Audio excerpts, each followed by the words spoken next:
Hello friends, welcome back to my channel. আশা করি ভালো আছেন, সুস্থ আছেন। এঁচোড় আমরা সবাই বাড়িতে কম বেশি কিন্তু রান্না করে থাকি, বাট এভাবে রান্না করলে কিন্তু এর স্বাদ হয় অতুলনীয় এবং দেখতেও খুব সুন্দর হয়। যার জন্য লাগবে এঁচোড়।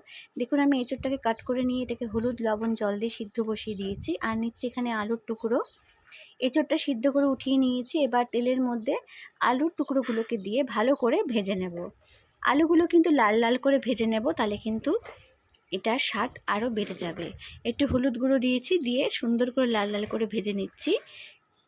এঁচোড় রান্নার অনেক রকম পদ্ধতি আছে, বাট এইভাবে এঁচোড়টা রান্না করলে কিন্তু একটু অন্যরকম লাগে, এবং যদি মাছ মাংস না রান্নাও হয় ঘরে, কিন্তু এটা দিয়ে খাওয়া হয়ে যায়। দেখুন, আলুটা ভাজা হয়ে গেছে, তুলে রেখেছি।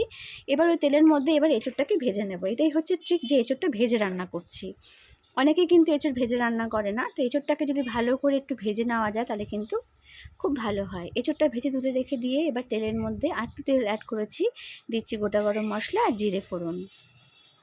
ফোড়নটা খুব সুন্দর ভাজা হয়ে গেলে আমি এখানে প্রায় 4টে মতন পেঁয়াজ কুচি করে নিয়েছি। সেই 4টে পেঁয়াজ কুচি আমি তেলের মধ্যে দিয়ে দিচ্ছি। পেঁয়াজের পরিমাণটা একটু বেশি দিতে হবে, আমি কিন্তু বাটা পেঁয়াজ ব্যবহার করছি না। পেঁয়াজ কুচি দেওয়ার পর দিয়ে দিচ্ছি লবণ, অল্প হলুদ দিয়ে ভালো করে নাড়াচাড়া করে এটাকে লাল লাল হওয়া অবধি কিন্তু ভাজতে হবে। তো দেখুন, সুন্দর লাল লাল ভাজা হয়ে গেছে। এবার দিচ্ছি আদা রসুনের পেস্ট। আদা রসুনের পেস্টটা দিয়ে আরও কিছুক্ষণ কিন্তু ভেজে নেব।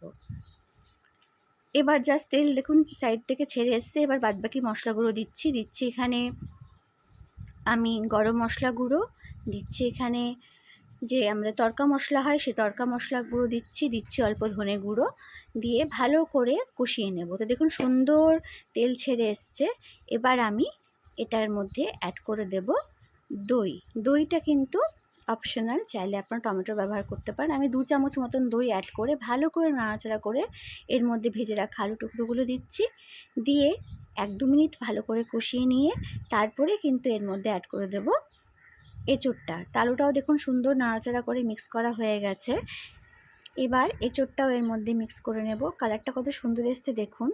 তো এইভাবে বলবো অবশ্যই কিন্তু বাড়িতে ট্রাই করার জন্য। এঁচোড়টাও দিয়ে দিলাম বা জ্যাকফ্রুট দিয়ে ভালো করে কষিয়ে নিয়েছি। এবার এর মধ্যে অ্যাড করে দেব জল। জলটা কিন্তু আপনারা যে যেরকম পরিমাণ ঝোল খাবেন সেই পরিমাণ জলটা অ্যাড করবেন।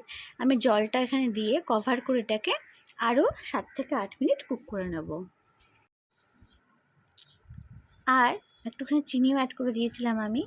দেখুন 7-8 মিনিট পর সুন্দর কিন্তু একটা কালার চলে এসছে। আমি এখানে 2 চামচ ঘি অ্যাড করে দিচ্ছি গরম মশলা গুঁড়ো দিয়ে কাঁচা লঙ্কা দিয়ে একটু স্ট্যান্ডিং টাইমে রেখে দেবো। 7-8 মিনিট পর দেখুন এটা কালারটা কত সুন্দর এসছে।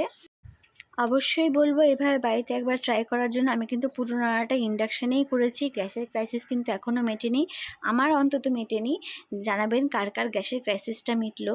তো আমি ইন্ডাকশানে এভাবে রান্না করেছি, কারণ এক পদ দিয়ে রান্না করে খেতে হচ্ছে। তো কালারটাও দেখুন কেমন লাগলো, অবশ্যই কমেন্ট